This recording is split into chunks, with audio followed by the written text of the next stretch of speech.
Today's episode will be a little different from usual. I'm going to be taking you behind the scene and show you the cameras that I use for commercial work and for personal work. Let's start with my favorite camera, which is the Leica Q2. For years, I've been looking for a camera that I can always carry with me wherever I go, and I find that this is the camera for it. I know there's other cameras in the market that competes that is kind of in the same line as Leica Q2, but one thing I really like about it is how small it is, how compact it is, and it only has one lens and it's a full frame. Some people don't like that it doesn't have an interchangeable lens, but I actually find that a strength in this camera, so I don't have to keep buying other lenses that I want. Also, one thing that I like about this is a full frame and it has a digital zoom, meaning that instead of changing the lens, the camera would just zoom in cropping, or you can crop it later on in post-production. So it has a 28 as default. The next one would be 35, 50, and then 75. I personally don't crop in camera when I use this for pictures. I just crop it in post-production later. Another thing that I like about this camera is it's just a really simple camera. You can put it in auto aperture and auto shutter speed, and you can just point it and shoot it. It's very subtle. It's literally so easy to carry with me when I go for hikes or for a walk, or when I can travel again. I would definitely bring this with me because that is the purpose of this camera.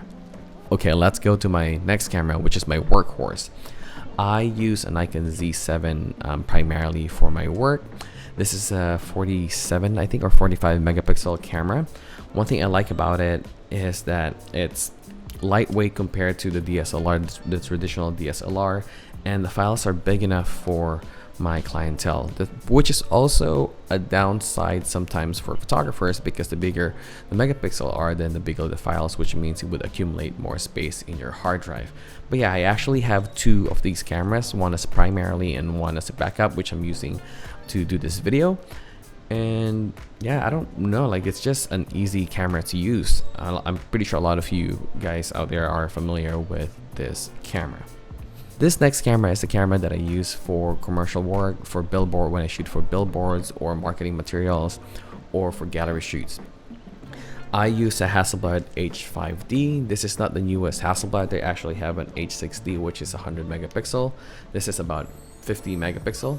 This is not a cheap camera, but one of the reasons I purchased this camera is this is pretty much the standard for big commercial work. When you're shooting big production where the production is spending 30, 50, 100,000 on a job, usually this is the camera that we use.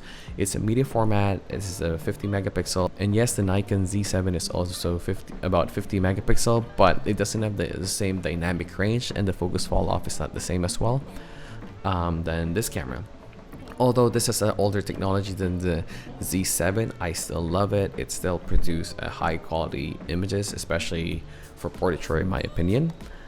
I use this camera, I would say, about 20%, 10 to 20% of the time. And sometimes when I'm just doing a passion project, this is the camera that I use as well. One thing I like about this camera is the interchangeable back. I actually have two film bags for this camera, which is really helpful because there are times where the client wants me to shoot film, and this is an autofocus. It has an auto exposure as well if you wanted to. And for jobs where the talent is moving quite fast or is moving a lot and you don't have really time to meter, this is the perfect camera for it. Another counterpart for this camera, as some of you guys might know, is a Contax 645.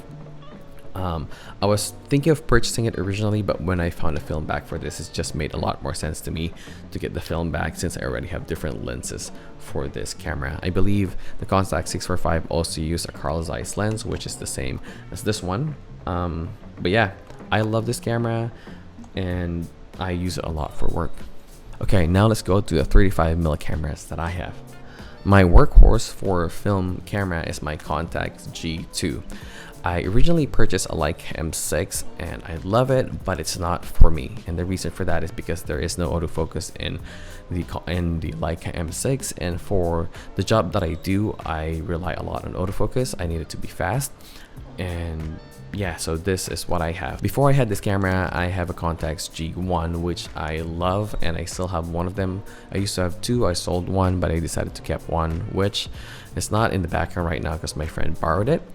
And The only down part for me with the Contax G1 is the autofocus is not as fast as the G2.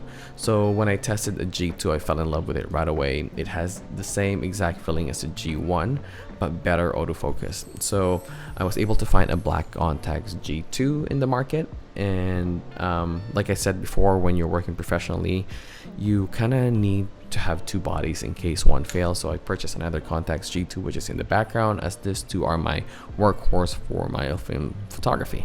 Now let's go to the medium format cameras that I have. The first camera that I want to talk about is my Hasselblad 500cm. I love this camera because of the story and history that is behind this camera, but to be honest, I don't use it a lot. I know I made a video I think it was last year, where I was comparing a Hasselblad 500cm with a Mamiya Z67, and I said that I love the Hasselblad more. I think a year or 6 months after now that I've used both systems, I personally love the Mamiya Z67, which I'm going to be talking about later. But yeah, this camera, I bought it because of the novelty of it. I use it from time to time, not as much as I wanted to. Yeah, there's really nothing wrong that I can say in this camera. I'm just not a big fan of the square format itself. So yeah, I love it. I just don't use it as much. Another reason why I have this camera is when I do a shoot for film, I ask my client which format they want. If they want a 6.7, how many, or to make it easy, I ask them like, okay, I have a few options for film camera. Depending on which camera you use, we get different amount of images at the end. For example, this one can give me, I believe, 12 shots. The Hasselblad with the film back can give me 16 shots, and the Mamiya RZ can give me 10 shots, so depending what it is. But I also give them an input as to what I want to be using depending on the job. Now let's go to the Mamiya Z67 Pro 2. This is my favorite film camera. This is the first film camera that I've ever owned.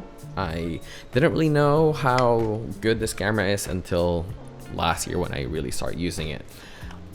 Let me talk about the things that I like about this camera. The first thing is the waist level finder. It's big. It's so easy to focus with this camera. Another one is the bellow, which means that, let me unlock it here, which means that the lens actually gets closer when you focus. Although you have to consider the light fall off as well and the compensation when you get closer. But this camera, because of the bellow, it allows you to focus closer, almost like a macro. It turns the lens into macro. Not really, but kinda. That's probably the easiest way to explain it. Another thing that I like about this camera is the ability to rotate your back. So now I'm shooting in portrait, and now I'm shooting in landscape. The downside for this camera is it is heavy. A lot of photographers I know don't like this camera because of the weight.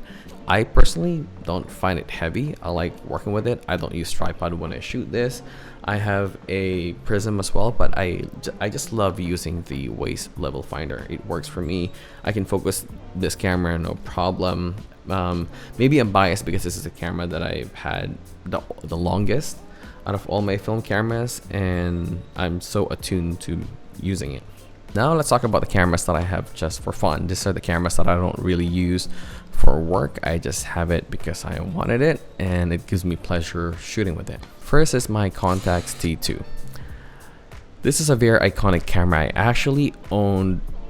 actually have bought multiple of this. I think this is probably my 5th Contax D2. I sold them after buying it because I couldn't justify how much it is. But then after trying other point and shoot cameras, I keep wanting to go back to this. So I bought this, and I think I'm never gonna sell this one. I just love the way it shoots, the compatibility. I like the way it looks. The only reason that I would sell this is if I get a Contax T3, which is probably not gonna happen because of the price point of that camera. Another one that I have is the Olympus MJU2. I have 2 of these cameras because I find them for a good deal, so why not buy it? And one thing I like about this camera, again, it's compact. It's actually a lot smaller than the Contax T3. And this one I can just carry with me. I'm not as afraid as I am when I use the Contax D2. I can bang this around and I probably wouldn't cry over it, and like the Contax D2 is very sensitive, it's very expensive, so I'm always afraid of using it. I take this with me when I go camping, when I go for a hike, or when I go for a boat ride, or when I do things that might put the camera at risk. This is the camera that I carry with me. I use this for a special occasion like at birthdays, or a small trip here and there, or maybe if we can travel again, I'll probably take this camera with me as well. This camera is hard to find as well, same as the Contax D2, just because it's more affordable than the T2, but it also has a really nice lens. I believe it's a Carl Zeiss lens as well. This is a 35mm 2.8. So yeah, love this camera. Last camera I'm going to be talking about is a medium format that I like to carry around with me because it is lightweight. So if I want to be going around or going on a trip, but I want to have a medium format, then this is the camera that I use, and that is the Rolleiflex 3.5. There is another version of this Rolleiflex, which is the 2.8, I believe. I find that the price jump is too high, especially for a camera that's just for fun. I got this camera for 400 Canadian, which is really cheap at the time, but it has to be serviced, but the service cost me not that much. Yeah, I just love how simple this is and how classic it is. I find that if I do street photography with this, it's a lot easier to convince a stranger to actually let me take their photo in comparison to when I'm have my contacts, for example, where I put my face here. This just gives a little bit more, I guess, nostalgia to a lot of people. You open it like this, you look at it from underneath right there. It is so easy to use. It doesn't have a light meter, so like most medium format, you have to bring your light meter with you to measure the light, but I like it. It's very lightweight, and it's a square format, which again I'm not a big fan of, but I usually would just crop it the way I wanted it afterwards. So those are the cameras that I own, the cameras that I use a lot, from commercial world to just for fun. Let me know what you guys think, and if you want to learn more about certain cameras or want to learn more about the dynamics of any questions about it, feel free to ask me in the comment section below. And if you find this video helpful for you, don't forget to subscribe and share the video.